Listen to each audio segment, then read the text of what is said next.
Good morning. Continuing our journey, Hemshech Samach. We are on page 4, the bottom of page Daled, page 4. Yesterday we continued another series of questions that the Rebbe Rasha posed, all connected to Rosh Hashanah.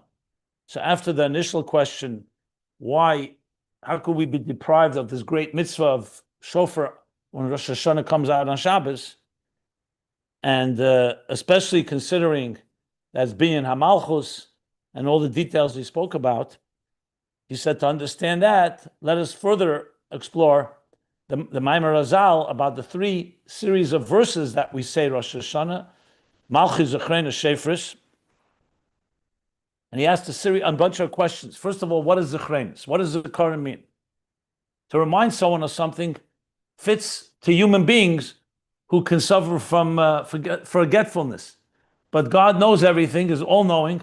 More than that, He creates everything, is mashgiach, and supervises over every detail of existence. So what does it mean, zikaron? Yala zichronechem lefnechem, that we have to remind God to remember us. Then he went to discussion of the order. Why is it Malchis, Zechrein Shefris? It's seemingly first Zechreinis and then Malchis. And why does Shofar come at the end when Shofar is really the force that causes the Malchus and Zechrenis to take hold? Then he discussed the difference between Shofar that we sound before we say the Psukim and Musaf, and then the Psukim of Shofars that we say after Malchus and Zechrenis. What's the difference between the two? And more details in these questions. That's what we covered yesterday.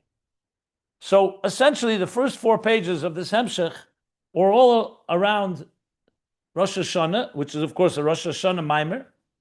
But now the Rebbe Rashab is going to go into the bigger picture.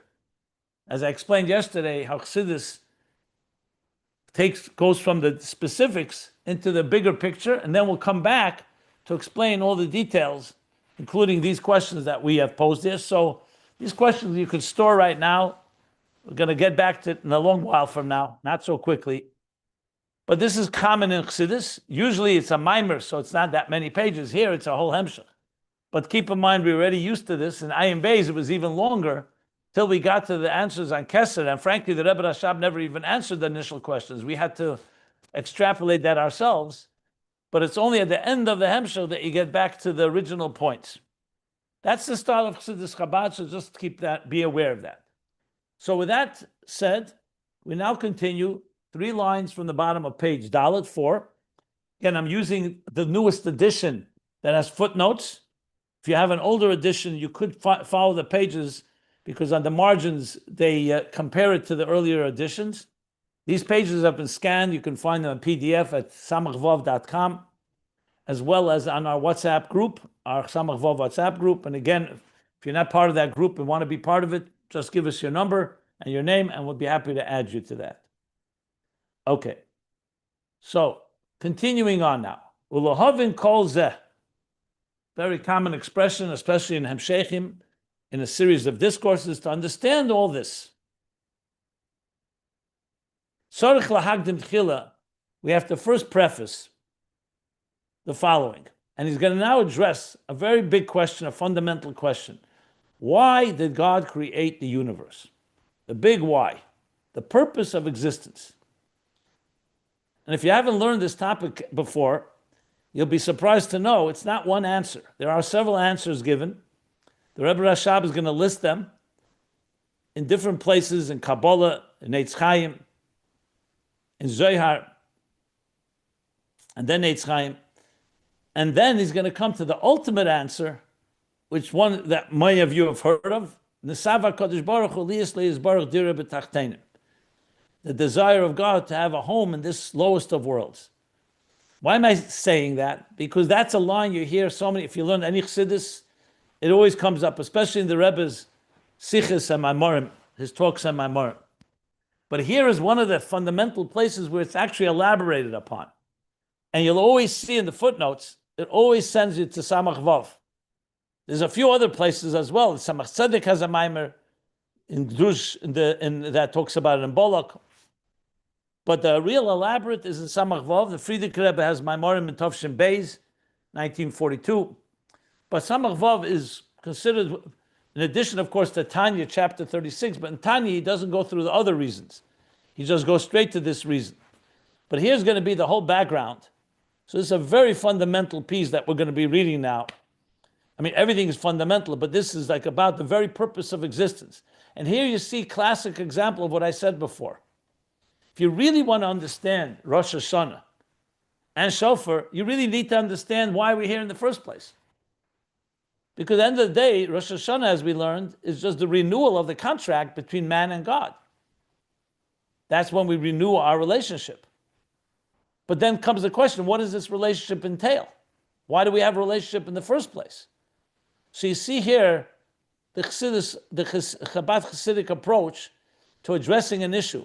I'm saying it very deliberately because I've learned tremendous just from this methodology. That often you can have questions, someone gives you an answer to a question, another question, another answer. And you're going through the so-called nitty-gritty of the minutiae of the details of a particular subject. But then, when you really have a very good teacher, what does the teacher do? Takes you all the way back to the beginning. Before we start talking about any detail, let's just talk, what is, I'm just giving you an example, lahavdil, what is physics in the first place? Before we start talking about any particular laws of physics, or the same thing in finance, or law. What is law? And very many times you'll find people are experts in all the details, and you ask them, give me one lucid sentence. What is law? What is economics? What is science? And many can't answer that question. Those that really are masters, of course, can. So, lahavdil in Torah, the same idea. You can get into the details of any halacha, and we know how the Talmudic approach, you can literally dissect anything and split many, many hairs, and sometimes lose sight of the big picture. Chassidus Chabad, every mimer, even though it begins with questions at the beginning usually, on a particular topic, in this case Rosh Hashanah, it will always take us to a bigger picture and then bring us back. So it's a long, short road, basically. Instead of answering question after question, it's saying, let's understand the whole topic from the root, which of course is the best way to solve problems. You find, I'll talk about it even in a personal therapeutic environment. You have a couple who's having issues, or individuals having their own issues. You can address the symptoms, and you can go through each symptom, and that can work, a Band-Aid, or short-term solutions, or you get to the root. What's the root of the issue here? In many ways, that's the same idea. So we're going to now talk about so-called the root of it all, which is why we're here. And that's what he's going to address now. And he's going to say the following. Dini Yadua, because it's known. I'm continuing to read inside, bottom of page Dalet 4. The Tachlis Brias Risavas Elamis, that the ultimate Tachlis Brias, the ultimate purpose of the creation and the sustenance and the continued perpetuation of existence of the worlds, the Tachlis HaKavona, and he breaks into two. That's the creation of existence. And the ultimate purpose of Biridas HaNeshama Beguf, so it's more personal, of every soul's descent below. So he's putting them both together here. Why is there existence, and why are you here? Why did your soul come down to this world? He was talking about all souls here. The purpose of the souls coming down below, not just the reason why is there existence, but why a soul comes down to this, into a body.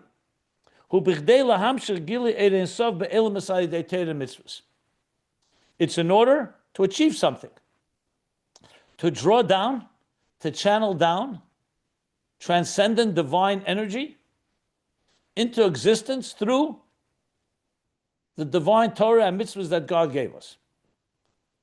I just want to state a few key points here before we continue.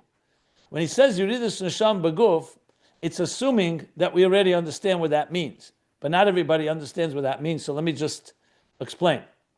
This is all based on the axiom, what we call a given assumption, that existence, that we, as we know it, is only the outer surface of reality.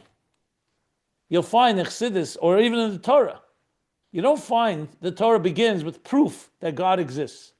It's a given fact. Bereshis bara lekim es hashamayim v'saaretz. In the beginning, God created heaven and earth. So many people ask, why doesn't the Torah first explain? How do we know? Everyone asks the question, how do you know God exists? How do you know God created heaven and earth? Maybe it evolved. Theories of evolution or other theories. Because the Torah, it's a given reality that existence cannot have created itself. Like in any system, you always have to have axioms. They're always given assumptions.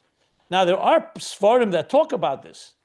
But the Torah itself begins with that. If you don't have that in place, then you can't even have a conversation. You have to begin with some type of common acceptance.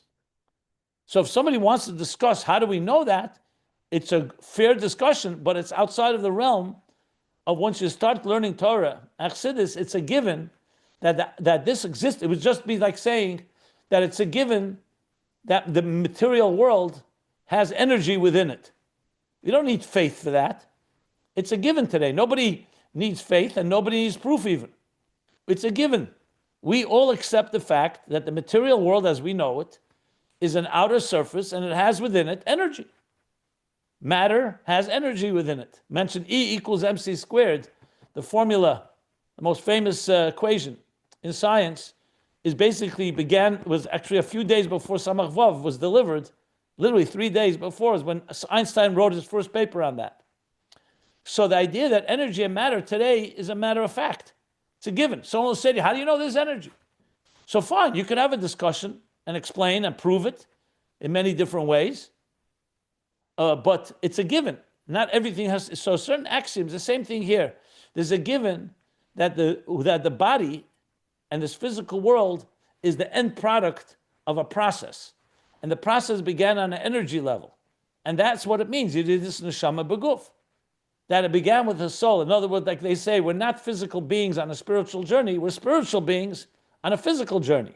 So the given is that spirit and energy precedes the material. And then that soul comes into this material world. So the question is, why? Why should the spirit, energy, enter into a world of matter? Or in the words that he said here, creation of existence. Why did it happen? The answer is, in order to draw down that energy into the physical matter, and we have tools to do so, that's through Torah and Mitzvos.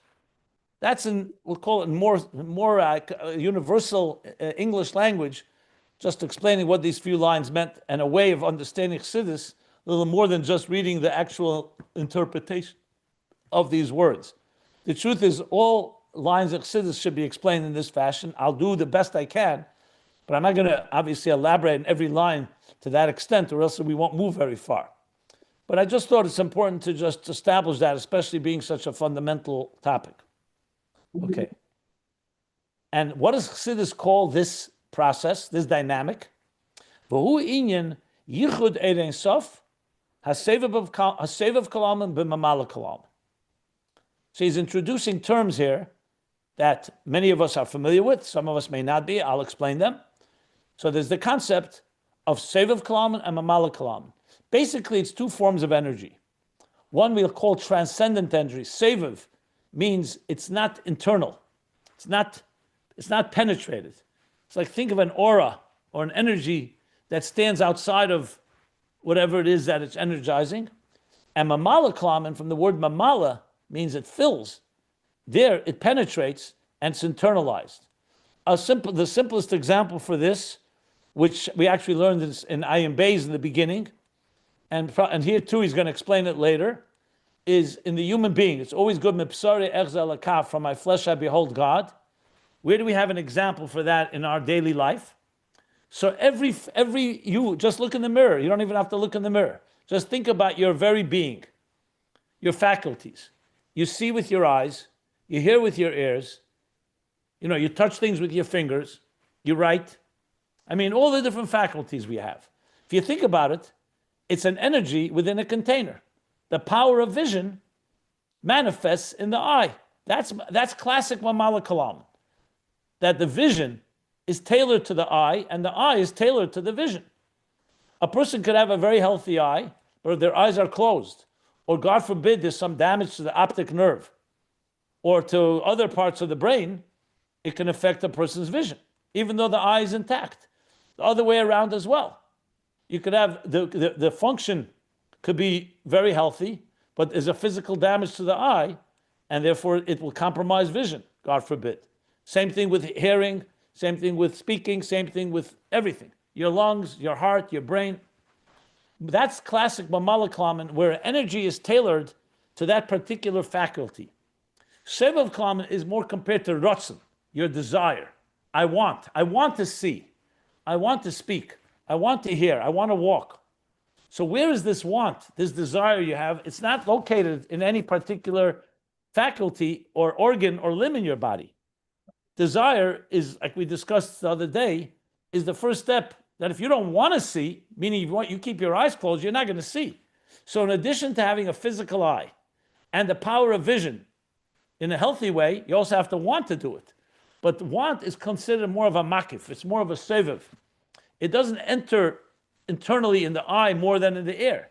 Because wanting to hear or wanting to see, both essentially are driven by one, not the same desire, but that desire is not monopolized by one particular function.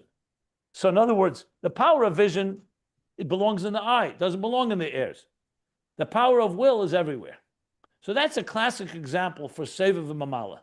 But what he's calling here is the yichud of Sovev Klamen and Memaleh Klamen. So the Chassidic explanation, what does it mean to draw down Ein Sof, infinite transcendent light, into existence? That is the unification and integration of the transcendent Sovev Klamen into the immanent and internalized Memaleh Klamen. That's what he just said here. Again, this is like all Chassidus doesn't have all these introductions. It's assuming you know what Sovev Klamen is, Memaleh Klamen. I'm teaching it, so I'm explaining it. But there are many, many subjects here, and you really, wherever you learn Chassidus, you're not going to find anywhere from the Rebbes a type of lexicon and say, let's first begin, what is Memaleh Klamen, what is Sovev Klamen? It's scattered everywhere, and when you learn it, you pick it up. But being that I'm teaching it, I'm elaborating on these concepts. Okay. And now he's going to continue to develop this theme. But let me stop for a moment if anyone has any questions on what I've said till now. Keep in mind, we're in the middle of the very topic. So it could be any questions you may have will be answered in the next few lines, the next few pages. But just in case something that I've said that needs more clarity, please, by all means. Rabbi, does Memaleh get its energy from Sovev, or is it a unique Can't really hear you. Can you energy? something wrong with your voice? Something wrong with your audio? Say it again. Is it better now? Yeah. Is my voice better now? Does Memaleh get its energy from Sovev, or is it a unique energy on its own? It's a more complicated discussion. It's all coming from one source, which is God, but it's like two tracks. But Memaleh Klamen ultimately, yes, is empowered by Sovev Klamen, but I would wait till we learn that inside, because it's a topic I don't want to go into right now.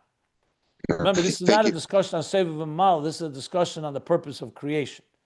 So let's stick to that, and in time you'll see that topic will be addressed. Great, thank you. Yeah. Okay. U'kamoisha Omrim, and here's something you may recall from Ayin Beis as well. He explains, this is like we say, Koidim kol mitzvah, next page 5. Before every mitzvah, we say, L'shem yichud kutshebricha v'shchinta. That this mitzvah is being done, L'shem, with the kavanah, the intention of the yichud, the unification and integration of kutshebricha and shchinta. What does that mean? So he says, B'chinas yichud, Sovev Klamen, Memaleh Klamen. That's what it means. Kutshebricha is Sovev Klamen. Shchina is Shechenes, like V'shachanti B'seicham. How the Shechina, how the divine presence manifests within, penetrates within. And that's what we're saying, that every mitzvah is l'shem, is to unite these two, like we say in the blessing. What do we say? Asher kedeshanu, ben tzveisa b'tzivanu. We say, Baruch atah Hashem Elokeinu melech ha'olam. Hashem Baruch atah, we mamshech atah, Hashem Elokeinu, Asher Kedishanu b'mitzvosov. So it's all about drawing from one level into the next. Now, you could ask the question, 1 second, we don't say it before every mitzvah. We say it once in the morning by Baruch Shamar. We say it before Baruch Shamar.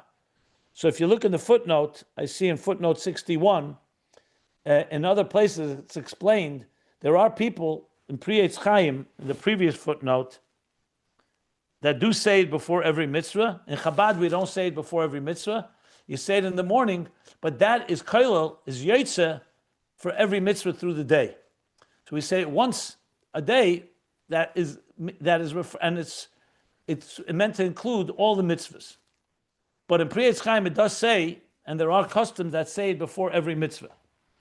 But regardless, the message of it, and as the Chassidus explains, even if you don't say it, that's the kavanah that you have, that the kavanah of a mitzvah is not just you're following God's commandments, you're not just following orders, but mitzvah means connection. Tzavsa v'chibur. What are you connecting?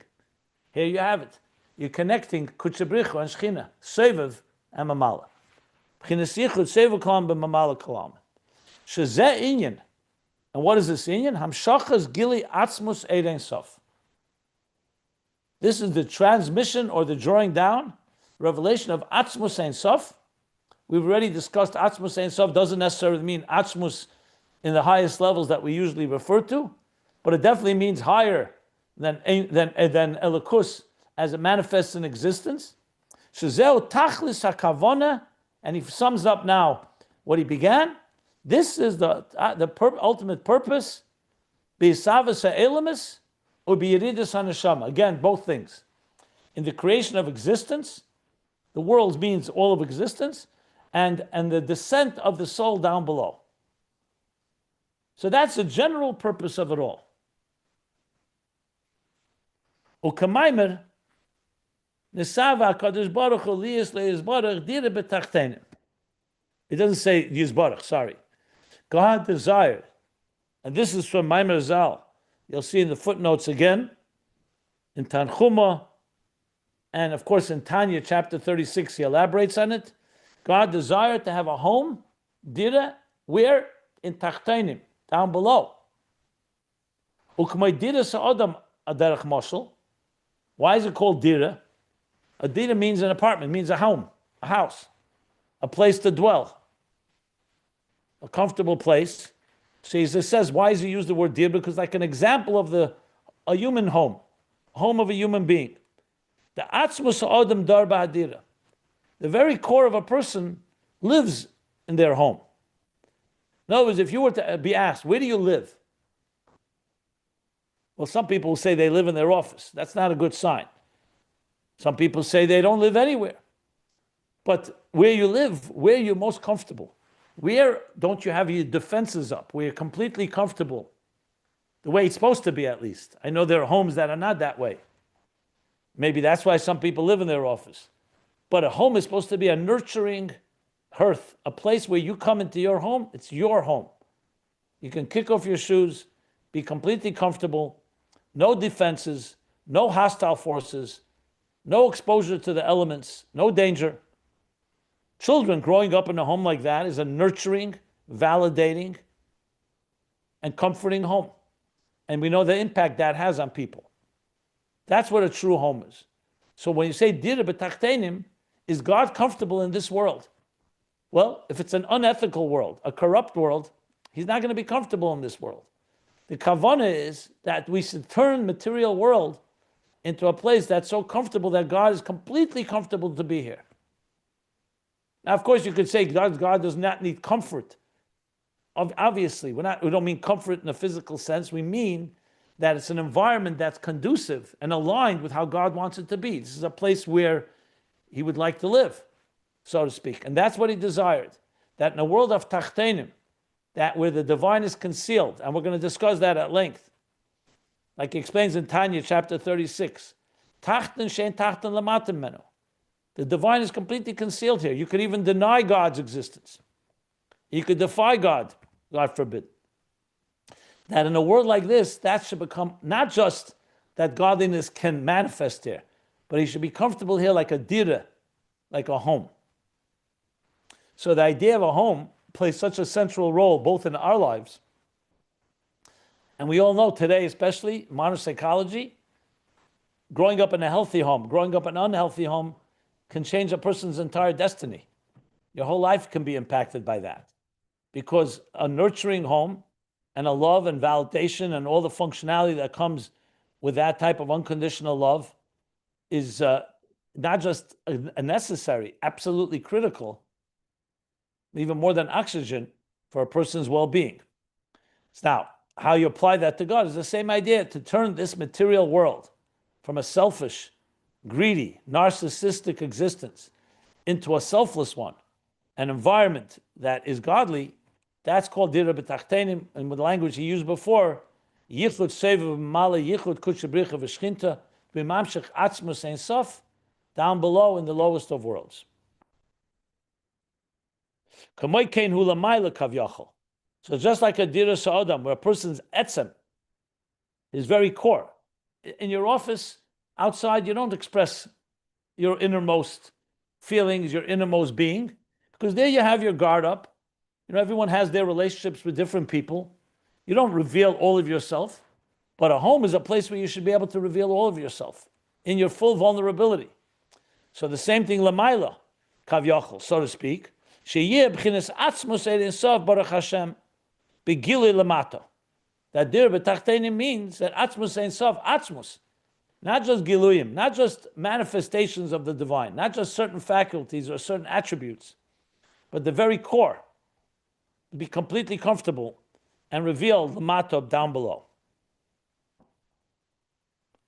Okay. And as I said, he's going to continue to develop this in a pretty thorough way. And again, this is one of the places, if you ever want to go to, understanding the purpose of existence, Samach Vav is one of the most thorough, most comprehensive places where he discusses it. And this is going to be discussed for the next good few pages in more detail. But meanwhile, that's what he's established so far. Now he's going to bring more sources and more language to broaden this theme of the purpose of existence. And then start comparing it to different reasons given in different sources and see what's the ultimate purpose of creation, because there are other reasons given, like I mentioned in Zohar, in Eitz Chaim, and so on. Well, let's stop again. Any questions?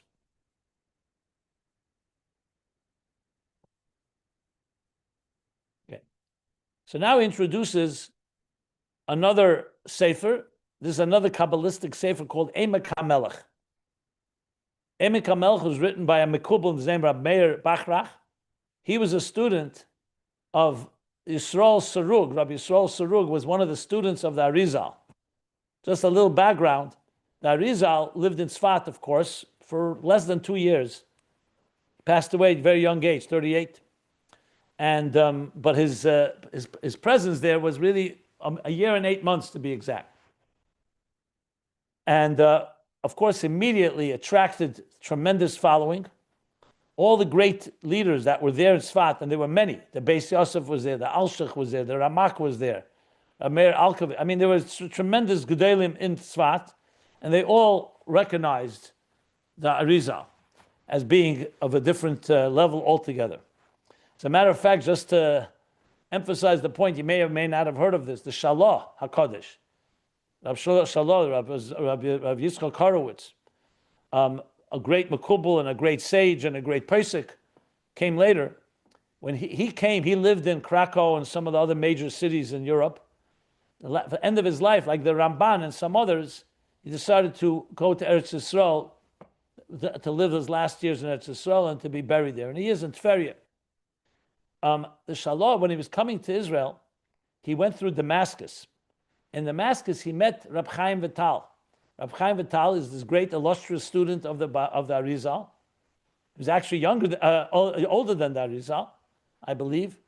And Rab Chaim Vital, recognizing the Shalah, showed him these secret manuscripts of the Arizal.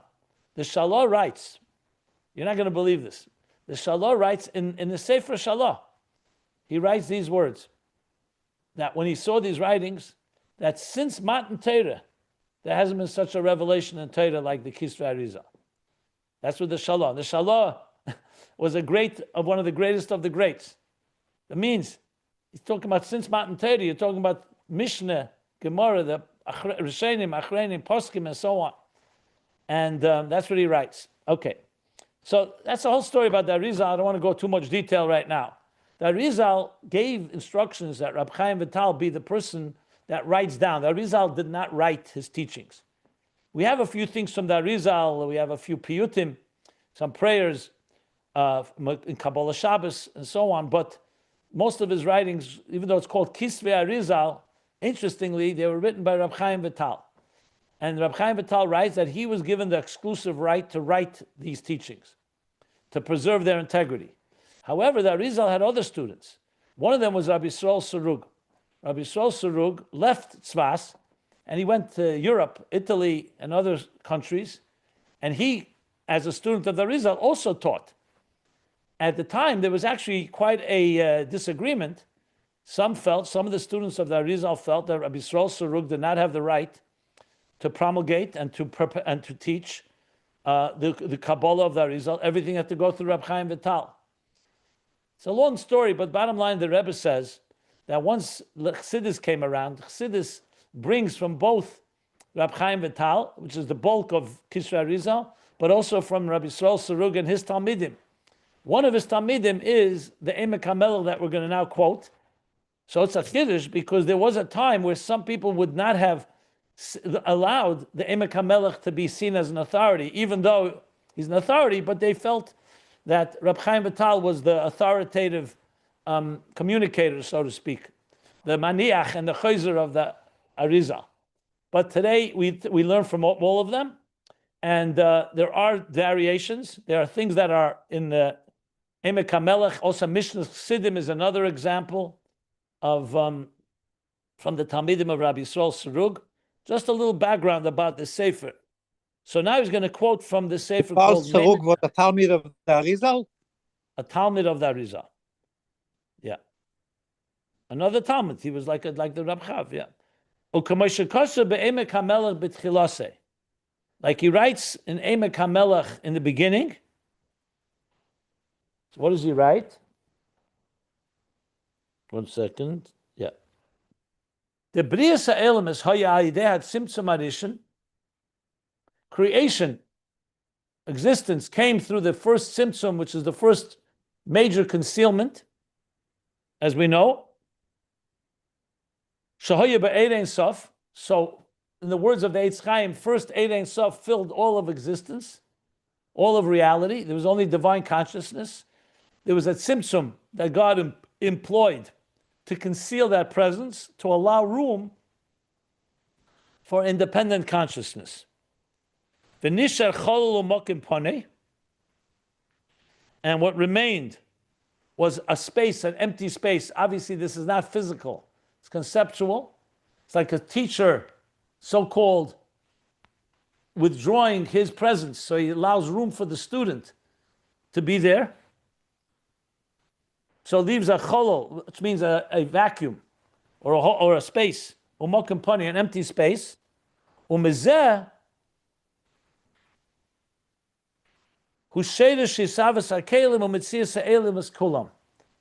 and from this process of the Tzimtzum comes the root of containers and the existence of all of existence. Because without that, everything would be completely overwhelmed or all encompassed by the all omnipresent and omnipotent godly divine consciousness. The space allows for the creation and the emergence of containers and Metzias Elemis Kulam. Containers essentially is another consciousness. Still containers, divine containers, but they sense themselves as a separate entity. Okay. Va'acharat Tzimtzum nimshal gili hakav, because the Tzimtzum was just a concealment. What's the next step after that? There comes a gili of the kav.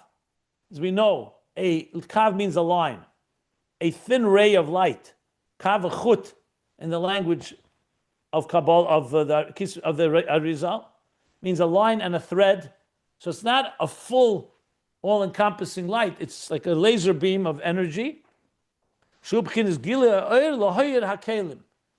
Now it's a Gilead, it's a very narrow, a very tailored light that can now manifest and illuminate the Kalim va'elemis, the containers and the world. The containers are like the building blocks, and the elemis are the general existence. Okay. Va'idezeh, the Rebbe Rashab continues in the parentheses. This is not Reb Chaim Vital. I always thought this is Reb Chaim. I'll get to that in a minute. Let me finish here. Let me finish reading and then we'll talk about that. 1 second. Va'idezeh, the Rebbe Rashab adds, Ho'yisav b'peil,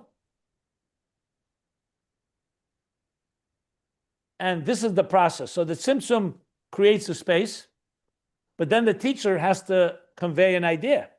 It's not just creating space for the student. The student has to learn something. So there's like a stream of energy. Think of it like a stream of where the teacher is flowing the kav into the student. But now comes the process of actual creation. Once you have that in place, the tzimtzum, and the space for the kalim and the elemis, then through this we have the Sovev b'peil, the actual creation.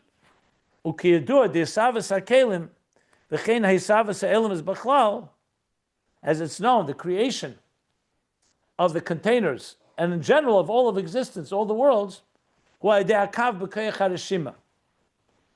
the kav with the power of the reshima, which is the trace that is left. Even after the tzimtzum, when the light is concealed, it's not absolutely airtight. A reshima trace remains, however it's concealed. That trace, but there's something there. So the power of the reshima, illuminated now by the kav, is what actually brings creation into being. Ukamoi ha'hiyuli shenesun kayach, like a hiyuli, which is more of a potential state that gives the power to create. It's not, hiyuli would be an example, would be like a flintstone. It doesn't have fire within it, but when you strike it, it will release sparks. So hiyuli is like a potential state. Think of it like an amorphous nebula that's not yet shaped or defined. And that gives power, like explained elsewhere. Okay. Now, what he's quoting here right now is obviously language of the Emek HaMelech. But as I said, the Emek HaMelech is a student of the Reb Yisrael Sarug, which comes straight from the Arizal. So it's not a surprise that it parallels the ideas that we learn in Eitz Chaim. So you could ask the question, why is he quoting Emek HaMelech? Why doesn't he quote Eitz Chaim? If you look in the footnotes, some of the thoughts here actually are coming from Eitz Chaim.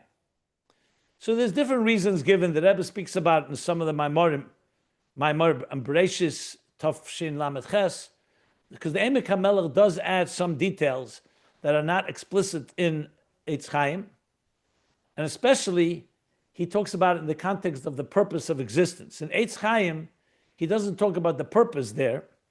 He does, we'll soon see. But when he talks about the tzimtzum, he's talking about the process. The Emek HaMelech says that it's the process, he uses the process to explain the purpose. That's one of the reasons. But bottom line is, the ideas are similar. The language is more Emek HaMelech here with a little Eitz Chaim language. I don't want to go into too much detail. I can give you sources. They're all actually quoted down below. If you look them up, you can see it all in detail, the different places, how they compare the language of this idea. But this is the central concept. Okay. I missed before about the Shalom heard from Reb Chaim Vital about the Arizal. He showed in the manuscripts. Reb Chaim Vital showed the Shalom? Yeah, were you here? Did you? No, I missed that. This I missed. Yeah. But the Shalom was in Eretz Yisrael. Where did he show it to him? In Damascus. I'm just repeating what I said. He traveled through Damascus. He met the Reb Chaim Vital in Damascus. Wow. Where is it saying? What is Inshallah. Inshallah. Thank you. Exactly where? I have to look it up. I don't remember now, but I saw it, yeah. Maybe the Shem Agdelim, the Chidah, may bring it, if I recall correctly. I'm not sure if he quotes that, but he may bring it. Because he talks a lot about the Reb Chaim Vital, the whole transmission of the Arizal. Okay? Are there any questions so far before I continue here?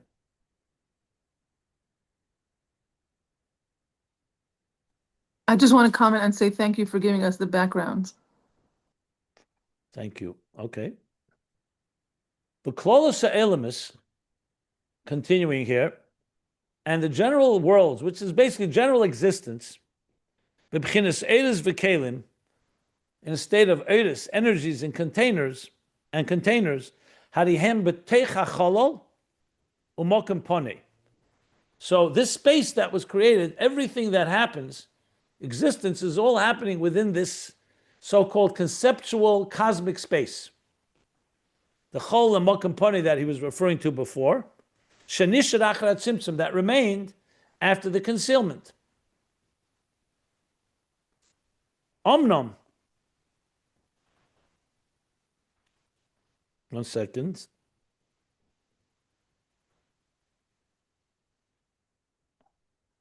Omnom. The Rebbe Rashab continued, Masher Kosav Yunechehu B'Gan Eden, L'Ovdo L'Shamra. So this is the process of creation. Then comes the sixth day of creation. Hashem placed Adam and then Adam and Chava in Gan Eden, and with a purpose, L'Ovda, to serve, L'Shamra, and to protect. The L'Ovda Zura Mach Mitzvah. L'Ovda is referring to the 248 positive mitzvahs. U'Lashamra Shasa Leisaseh, and Shamra means to protect, means not to do the 365 negative mitzvahs. Hainu, what's the purpose of that? Because that you already have creation. Hainu, now he's explaining what he said in the beginning, because the purpose of it all is not just to create existence. It's lahamshich teisvis edis ayidei hakav me'edein sof shalifnei tzimtzum. Is that the human being coming down below should increase an abundance, an additional amount of energy through the Kav from Eid Ein Sof. Creation, the Kav streamed energy to create existence. That's existence. But the Kavan is not to remain there. The Kavan is to transform existence into Dirah B'Tachtonim, like he said. And that's through the of the L'Shamra, the Torah and Mitzvos, like he said earlier, that draws through the Kav. This laser beam is now also a channel that you can draw more energy through it. Not just the minimal amount that is necessary for creation, but an energy that is added through our Avodah, Ad Shala'osid, until after all the work we will do, because Love Del Shamra, as he says in the footnote, is not just Adam Achava, it refers to all Avodas Hashem, that all the generations will do till Mashiach comes, till the future, when it will be Yiyah Gili Eid Ein Sof, that there'll be Gili Eid Ein Sof in the Chol like it was before the Tzimtzum. So creation was predicated on a Tzimtzum, a concealment, and a narrow ray of light or a narrow stream of light. That's that. The Kavanah is to fill the space with energy as it was pre-Tzimtzum. It shouldn't remain in a diminished state of existence. That all the energy that was there, the divine consciousness that's pre-Tzimtzum, should now return and refill this space. And this is what the Eitz Chaim, the Emek HaMelech says, and the Eitz Chaim does not say. That's most likely why he's quoting Emek HaMelech. In Eitz Chaim, he talks about the Tzimtzum and the Kav, but he doesn't talk about L'Osed Love. He doesn't talk about how it fulfills the purpose. He just states the dynamics of creation. Emek HaMelech goes further and says, through our Avodah, we fill up this Chol L'Mokim Poneh. So here you have, in Kabbalistic and Hasidic terms, that's what he said earlier, that the whole purpose of creation and the Neshama coming down below is to draw down Atzmus Ein Sof in below, Yichud Sovev Memaleh Kuchabricha V'Shchinta, like he said, from the Atzmus, Dirah B'Tachtonim, and the technical dynamics are because it was a tzimtzum that concealed, and then a kav to create. Then ultimately our avodah is to fill it all and make this yichud of Sovev and Memaleh. That's through our avodah. That doesn't happen on its own. That's what he. One second. That's what he added here. Now, of course, the next section is going to start asking a big question here. You can imagine what the question is. The question is going to be, so what was accomplished? If Eretz Yisrael filled the whole space before, and then it was concealed, and all our avodah does is go back to square one and bring back Eretz Yisrael before the Tzimtzum, what's the chiddush? What is the purpose? To just go in circle here? It could have just remained the way it was. What do you need the whole process for? That's what we're going to learn next. But I'm going to stop right here right now for any questions. Oh, how is it possible? Because you needed a tzimtzum in order should be a mokim for the world. How could you bring the oil like before the tzimtzum? I'm surprised that you, who spent so many hours, I know, and Ayin Beis talked about it for 300 pages. Yes, but And you don't remember the answer? Above. I'm saying, you should know the answer, right? Okay, good. Okay. Do you know? Do you have the answer? I have the answer, but I want to know here in Samach before a person is learning the other things. Okay, so fine. So good. That's fair. That's fair. So I would just suggest wait till the next paragraph or two. He's going to discuss that. He's going to discuss the process, what happens. With a big question, what's the accomplishment if you're just going back to the Eretz Yisrael Lifnei Tzimtzum, and now you're just drawing it into the Chol HaMokum Poni. It was there already before. What do you need? What do you accomplish? It's going to answer also your question.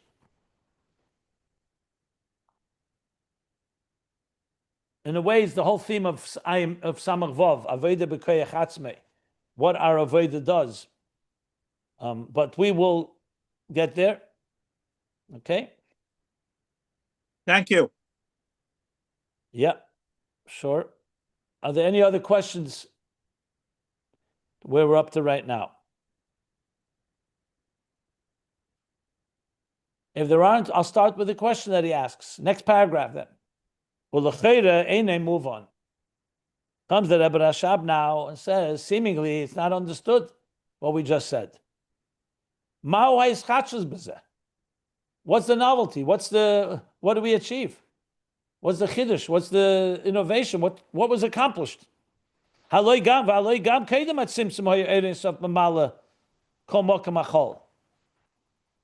it a fact that before the tzimtzum, the Ein Sof, I remember everything before is conceptual, that before the tzimtzum, all of Ein Sof filled the cholol. So what was accomplished now through Avodah? An obvious question. It's like emptying a bottle and just refilling it. So don't empty it, and you don't have to refill it. It's already full.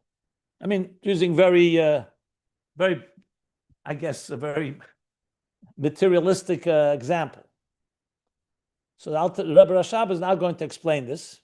And as you'll see, he's setting the stage here for mind-blowing, I would say, fascinating discussion on the very purpose of our existence, what we accomplish with our lives, why we're here. So he says, Ach al pi poshatu, starts on a very basic level. You see, the classic Rebbe Rashab, he builds it up into a whole case, but first let's start with ostensibly. Al pi poshet, the answer to this question is, the tchila, before the tzimtzum, meaning in the beginning when the divine consciousness encompassed all of the Malkam Achol, whatever would become that space, then there was no room, there was no possibility for existence. Think of like the oceans and the seas completely covering land. They flood all, there's no room for any space for anything else.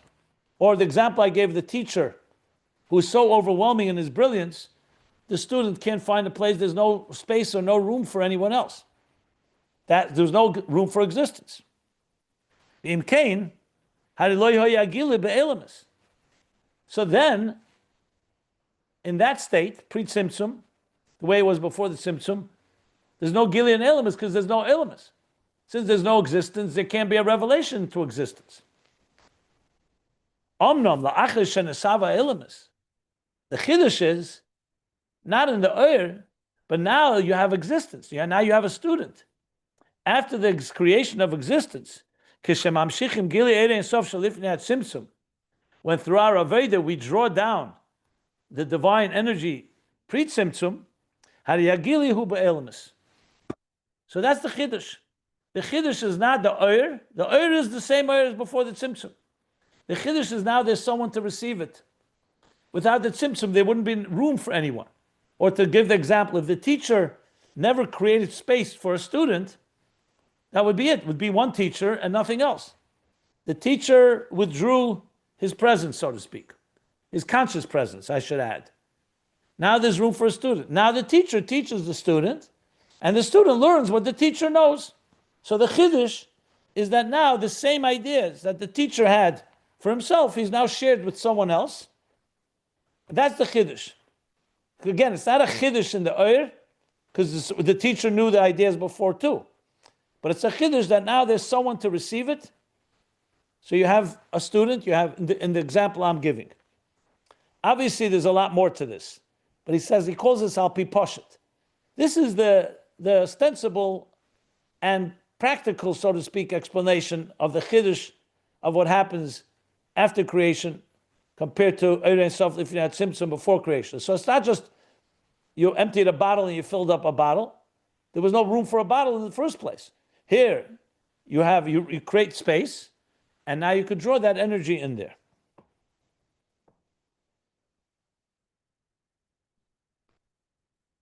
We're not going to cover the whole subject. He's going to now develop this further. And I think I'd stop here simply because I don't want to remain hanging in the middle of a sentence. So we began the question and the first initial answer. He's going to elaborate more on it. So, but I'll stop again if there are any questions.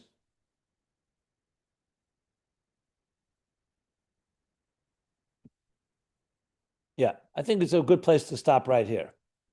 We've learned a lot here and a lot of things to digest. Any questions?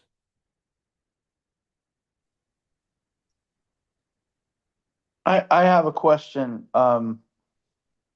which on this very topic you just finished on, the notion of revealing Atzmus in the world, in this lowest world,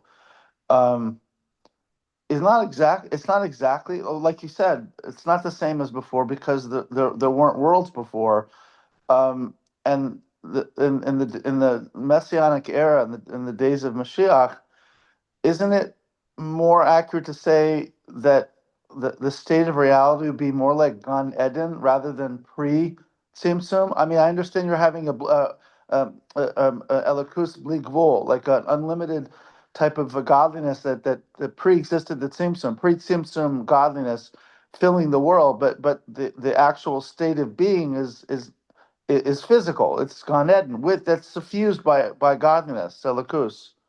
So it's not exactly taking us back pre-Tzimtzum. It's taking us to a different place. No? Well, firstly, I would just wait till this whole topic is finished. There's a lot more to say on this. Mm-hmm. And I think you'll have a bit more clarity once we read the next few pages. What he said so far is, the student can be as wise as his teacher, but you first have to leave space for the student. Then the student begins to draw down energy to the point that he can become as great as his teacher in time, just on the Pashat level that he's explaining. Mm-hmm. But there's a lot more to this. That's why I said, let's wait. But if you just want a quick answer, that's what he's saying here. That the Chiddush here is, he asked, what's the Chiddush? We already had it in Sovev before the Tzimtzum. The answer is, now it's within Kalim, it's within Oilimus, it's within existence. That's all he said so far. I understand. A lot more to come. I hear you loud and clear. Yes, thank you very much. Reb Not Chaim more Vital, The even though next, I would say the next good 3-4 pages is going to be a pretty heavy discussion on all of this in detail. Thank you. Reb Chaim Vital, even though that he was the main student that gave us the Kisvei Arizal, he was only a half a year a student of the Arizal. The whole time that he studied by him was a half a year. Shows I think a you, little more than that, but okay. I said before that the Arizal in Sfas was only a year and 8 months altogether. I thought the Rachav was longer than 5 months, but it's still either way a short period. Yeah. it's not diminishing the importance. No, absolutely. Okay, so let's stop here. We are in the middle of page 5. Hey, I'd say 2/3 of the way down. And we'll continue on the next class will be Sunday, so we'll continue then. And So there was let's a stop here. question. There was a question in the chat which Mrs. Schneider answered, but for everybody, for the newcomers in particular, the class on Sunday begins at 10 a.m. Eastern time, a half Right. hour later than the weekday class. Just as a heads up. Good. Thank you. Yeah. Correct. Okay. And okay. So I'm stopping the recording, everyone. Let me get this to